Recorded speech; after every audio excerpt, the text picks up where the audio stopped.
soda kitchen. I've seen lots of people sharing lots of very delicious looking recipes and things they've been making lately while in their homes for long periods of time during this quarantine that we're all in together. I like to bake and I like to cook and I like to play around with recipes and create my own versions. Today I'm going to make my version of banana bread. I really like banana bread, and it's, I think, one of the most delicious smelling things when you are baking it. The aroma is delectable, so that's part of why I like it, is just to smell it baking. It lasts a long time too. You can make, just with a few bananas, a very nice sized batch that will last you a good while, especially if you have a big family. I have 4 bananas. That the very important aspect to me is that they are very ripe. I like very ripe bananas in my banana bread. I know not everybody would agree with that, and that's fine too. I personally like it because they're more sweet the more brown that you have. And those are the bananas that I would be using. You can also use frozen bananas that are stored away. Pull them out, let them thaw out, and those are also a great way to use bananas if you have a surplus for whatever reason. I saw on a posting a few years ago an interesting tidbit or a tip for peeling bananas, and you may have already seen it, but if you haven't, I'll go ahead and share it with you. So the monkeys out in the wild do not peel a banana from the top of the stalk. They peel it from the bottom by pinching it, squeezing it, and then it just comes down like that, very easily and cleanly without bruising the top part. So I think that was kind of a fun thing to learn. I'm not sure why we never saw that before.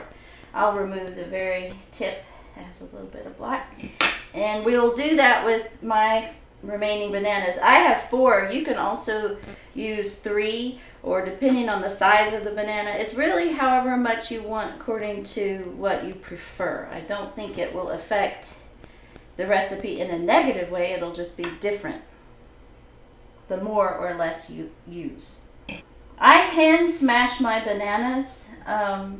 Quick and easy. I do a lot of things by hand if I can. I just prefer to do that. So we will smash all our bananas. You can make them pureed or you can make them more chunky. I guess like it kind of in between. When they're more ripe, they're much easier to smash than bananas that are less ripe. And you can smell them. They're so sweet. That's part of the reason, again, why I like very ripe bananas. And they're very easy and quick to smash together. Alright, the bananas are smashed up and ready to go. For the preparation, you also want to butter a baking dish that you'll be using. I am using the 8x12 Pyrex. I just prefer to use this type of dish for banana bread instead of what would be more common, probably the loaf style. You can use either one, it's up to you. The reason why I like this size is when you go to glaze it, which I put a glaze on mine after it's baked, it covers the whole cake. And if you're using a loaf dish, it's just a different texture. They're both delicious, it's up to you. Now we will prepare the dry ingredients, which I have pre-prepared in a large bowl. I tend not to use my big mixer for banana bread. I do it by hand. It seems to be very manageable that way. So in the large bowl I have already measured out, and you'll see the recipe posted. It has a cup of all-purpose flour, and I use a half cup of coconut flour, and then I use 2 tablespoons of flax meal, and then it has baking soda, baking powder, salt a little bit, cinnamon. I like cinnamon. lots of cinnamon, and nutmeg. So that's what's in this bowl for the dry ingredients. For the other ingredients in the recipe, we have nuts, a half a cup. You can use any kind of nuts you want or omit them altogether. These are pecans, crushed pecans. We have some melted and cooled butter, 6 tablespoons. I used today 2 small eggs. You could also use just 1 very large egg. And most importantly, and it makes my recipe different from traditional versions, buttermilk. I love buttermilk in virtually anything. I think it's a magic ingredient that makes things delicious. It also has some vanilla in there, which is very important. Also for sugars, I have half and half. I have 1/3 a cup of white sugar and 1/3 a cup of dark brown sugar. That's just my preference. You could use all white sugar or you could use all brown sugars. This is actually less sugar than a lot of banana bread recipes. Most of them call for a cup or more, which I tend to lower the sugar content if at all possible because it's already sweet enough and it's plenty of sugar, trust me. Now we'll mix the wet ingredients together. So to the smashed bananas, you can add some sugar, some eggs, some buttermilk and vanilla,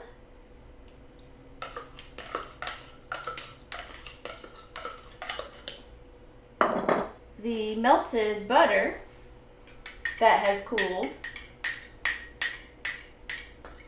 and then you just want to somewhat gently mix them together. I probably should have put this in the bigger bowl and put my dry ingredients in the small bowl. I think I usually do that, but I messed up. That's okay, it'll work. So the main thing is just to get those ingredients mixed together. Then for the dry ingredients, we can stir them. I haven't stirred them yet. And then we will incorporate the wet into the dry. We will pour in all those delicious ingredients with the smashed bananas, sugar, vanilla, eggs, and buttermilk. And we're going to, again, gently fold them into the dry ingredients.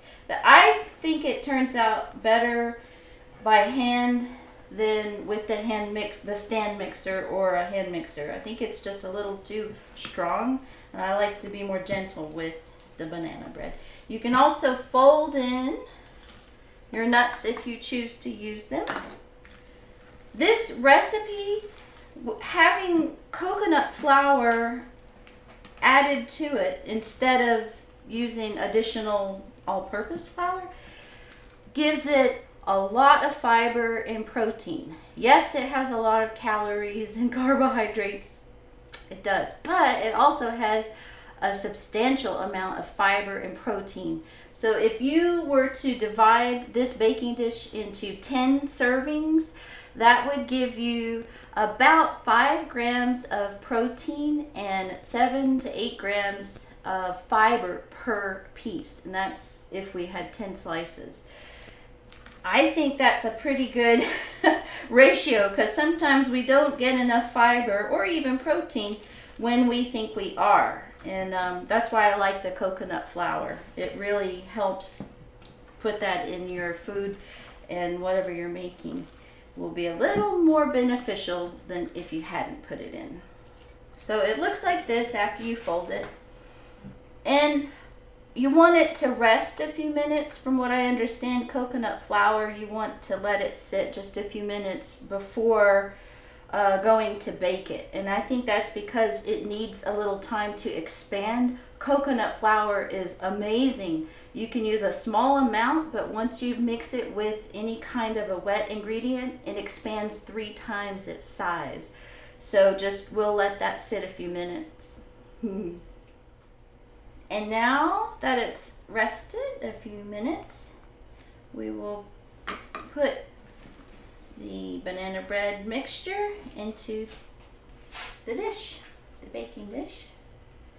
Get all of it out. And it already smells delicious. Ripe bananas have a wonderful aroma. And then you want, of course, to make sure that you spread it evenly. And it's a thick mixture. It should be. So spread it evenly in your dish. This will bake at 350. I watch it, of course, because you don't want to leave it unattended. But it'll bake from either 40 to 50 minutes in there.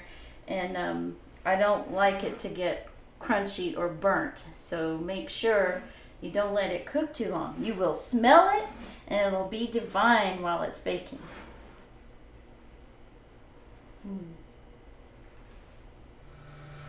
Okay, it's about to go in. In the oven it goes. Yummy. For the glaze, you can prepare that while your banana bread is baking in the oven.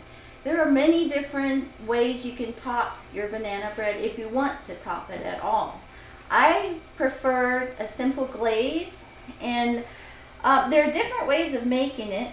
This one today I'll do in a bowl. I have half a stick of room temperature softened butter, and then I will add some powdered sugar.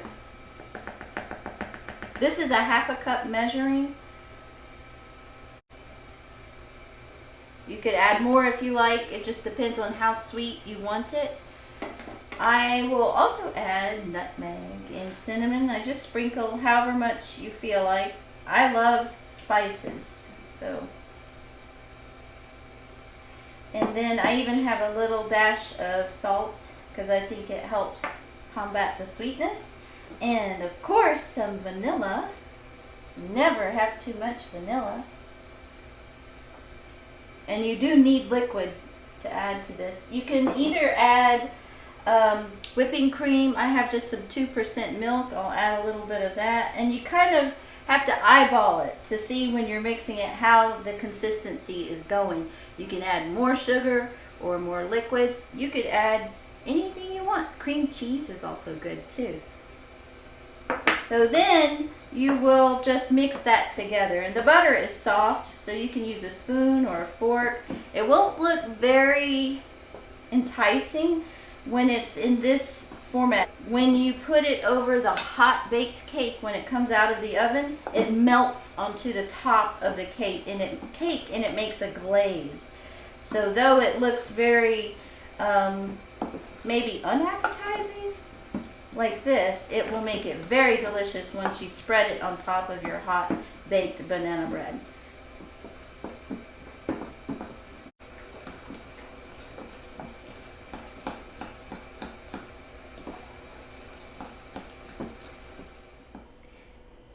Banana bread baked, and it's all ready for its glaze. We let it cool about 10 minutes. It's still very hot, which is good. You want it to be warm so the glaze can soak into the banana bread and be nice and yummy. This glaze that I made today with that half a cup of powdered sugar is more of a runny glaze. If you wanted to have it sweeter, you would add more powdered sugar. It would be more thick when you're spreading it, but this one's a runny consistency because I didn't want as much powdered sugar. So what I do is I just spread it all over and let it get in the crevices between the dish and the banana bread. You want it to run down because then it'll coat the sides of the banana bread, and it's very good. I like the simple glaze. You could add anything you want, and I'm sure people have different tastes in flavors, but I like the simple vanilla flavor of the glaze. David's mom sometimes puts some rum, I think, a rum glaze on her banana bread, and that's very good as well. So I'm going to use it all up and let it drip down the sides into the dish, and that'll cover it. When you slice each piece, the sides will have that glaze on it, not just the top. And even the bottom will get a little glaze, because remember, we buttered the dish, so lots of butter makes it better. When the cake, the banana bread, starts to cool, this glaze will become somewhat crusty, almost like if you like Krispy Kreme donuts or any type of glazed donut. That's what this ends up turning out to be, taste wise and texture wise, once it is cooled off.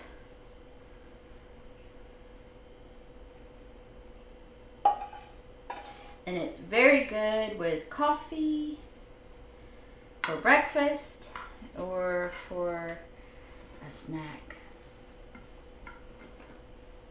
And it smells so good.